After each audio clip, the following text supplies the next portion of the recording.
How's it going, everyone? Caleb here, and we're talking about another Xbox Series X game today. This one is a little bit of a shorter game, but it is another game made by Supermassive Games, the people who made Until Dawn and The Quarry. This game is Man of Medan.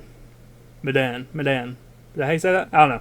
But all I know is that this game is pretty interesting. I really like the way it started off, and I will say I kind of wish it would have stayed with the way that it started, because I really like the way that this game kicks off, because it does something that I really enjoy.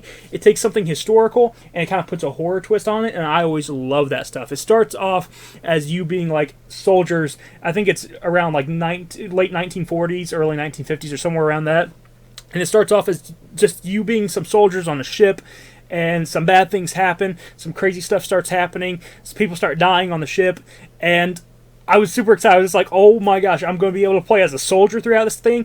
And then some more stuff happens, and it skips to present day, and I was just like, darn it, because I was so excited to play as a soldier through the entire thing. It even lets you at one point hold a Tommy gun or something like that, and start shooting at one of the bad guys, if you will.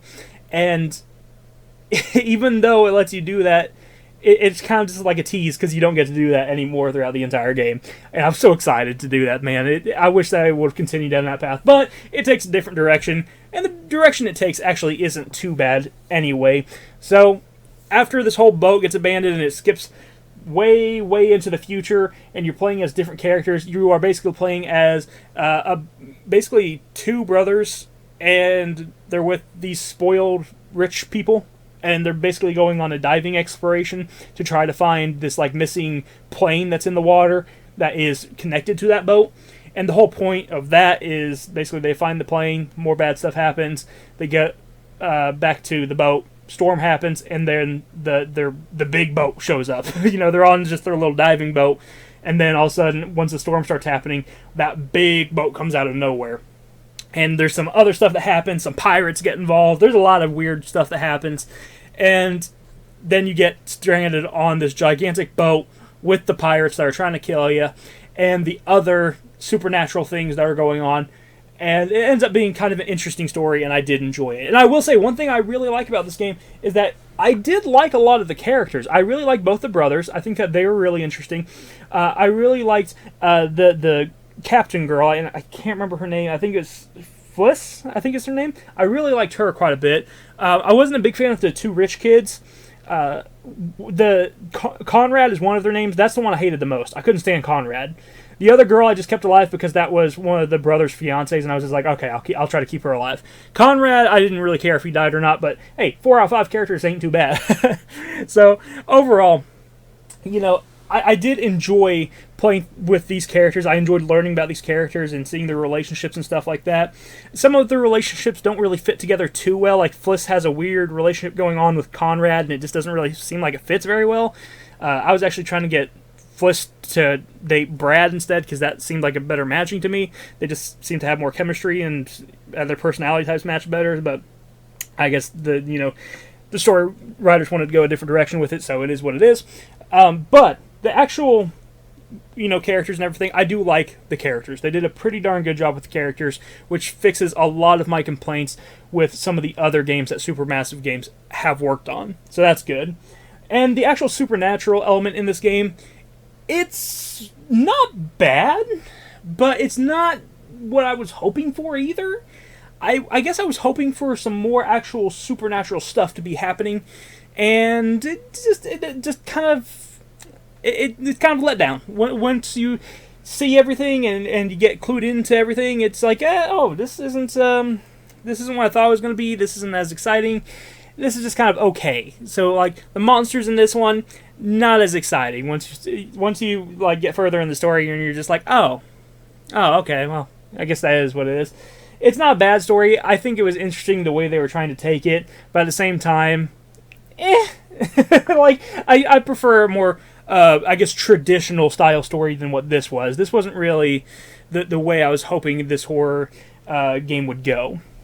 But it is what it is, Overall, the experience wasn't bad. The only real bad thing about this game is that I did have one cheap death that happened that kind of sucks. And again, every Supermassive game seems to have at least one cheap death, and this one did. I accidentally got Brad killed. I'm not going to say how I did it because I don't want to spoil it for you guys, but all I can say is that It's happened to a lot of other people, and it really sucks when it happens because it really feels like a cheap death.